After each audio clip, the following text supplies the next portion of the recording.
this is Rupert. Rupert was a dog with no name and then ended up being my sidekick in life, and he's actually my hiking buddy. We go out on a lot of hikes together.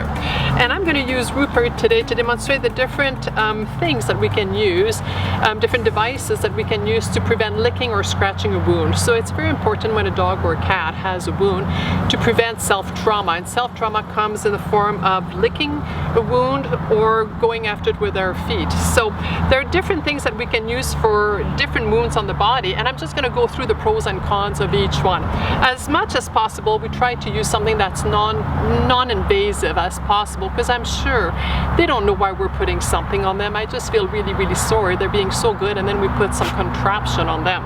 So we try to do it as gently as possible. So there's different things that we can look for. The classic one is the cone. Everybody's familiar with the cone. Some of them call it the halo of healing, and some others call it the cone of shame. But the main thing with the cone, and here I'm just going to get Rupert, and we're just going to put the cone on.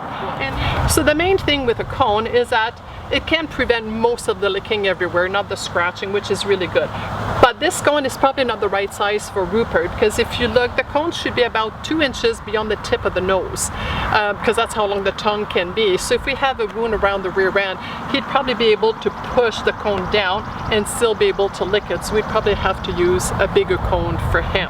Okay, so the other thing we can use are soft cones. This is not a hat, I'm just using it on Rupert. The soft cone would be the equivalent of these ones. Pros and cons. With this, there's at least a bit of peripheral vision. When we put these and we become much bigger, they don't get any peripheral vision. Also, it may be too soft, especially for the big dogs. They're able to bend them and they'll get to a wound. So this is probably my favorite one for smaller dogs, but not the big ones. And then the other thing as well is if they have a lesion toward the rear end, sorry, I'm gonna have to borrow him again. Rupert, come on buddy, we're gonna wear some underwear. That's for your tail. Loves wearing his underwear. So stay here, buddy.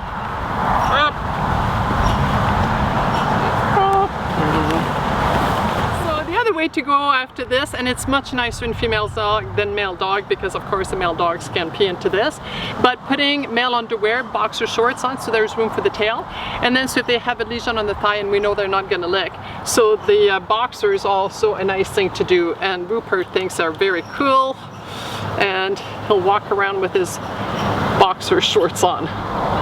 Another one that's getting quite popular is the cloud, and it's a blue inflatable cloud that you can put around their neck, and it makes a big donut around the neck, which is good for certain areas but not others. So for example, if he were to have an incision, a surgical incision on his front feet or wound, the cloud probably would not help. It would be something convenient to prevent in the back, but not definitely to the tail. He'd probably be able to reach it. So we have to be very specific as to which area we're trying to protect when we use the cloud.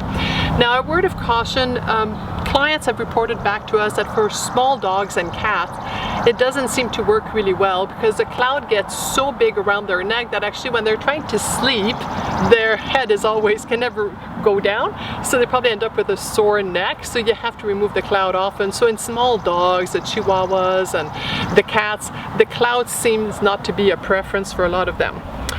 Certainly one that I really like, if we have a wound around the front end, is to put a t-shirt. And the t-shirt is very innocuous for dogs. They don't really seem to mind it very much. And here, and this is the idea. So if we had a wound on the chest, for example, or around the shoulder area, the t-shirt works really well. So this is what the t-shirt would look like. And often if it's too big, we just end up making a knot at this end.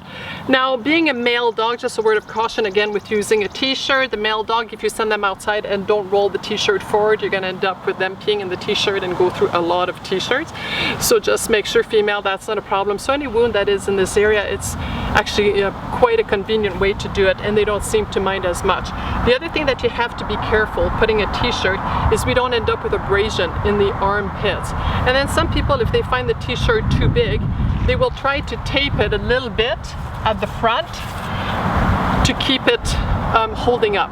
Now I have a word of caution. I really don't like duct tape. Duct tape is great. It's our best friend for everything, but certainly to apply to wounds and, for example, t-shirts to make them tighter, it doesn't have any give. It can be too tight and can be quite abrasive. So if I have to use anything, I use masking tape. And finally, another one that works well is to put a sock on if we have a wound on the paw.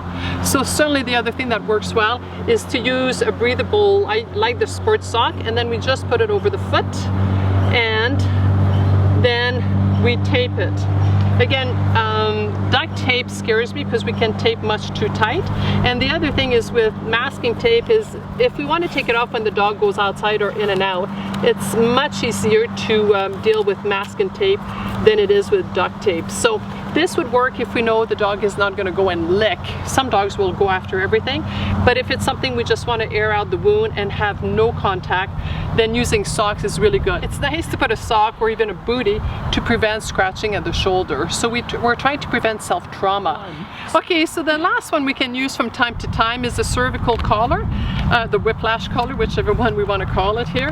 And it is the one that we can just put around their neck to prevent their head from turning around and licking a certain area.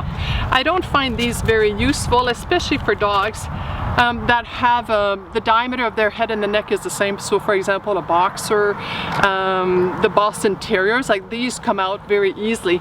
It's certainly not obtrusive as much as a collar would be, but it has a lot of margins for error using this. So not my favorite and relatively expensive. We try to avoid self-trauma, which is in the form of scratching or licking, because it will slow down wound healing. And the slower it takes for a wound to heal, the more likely it's going to get infected and not heal properly.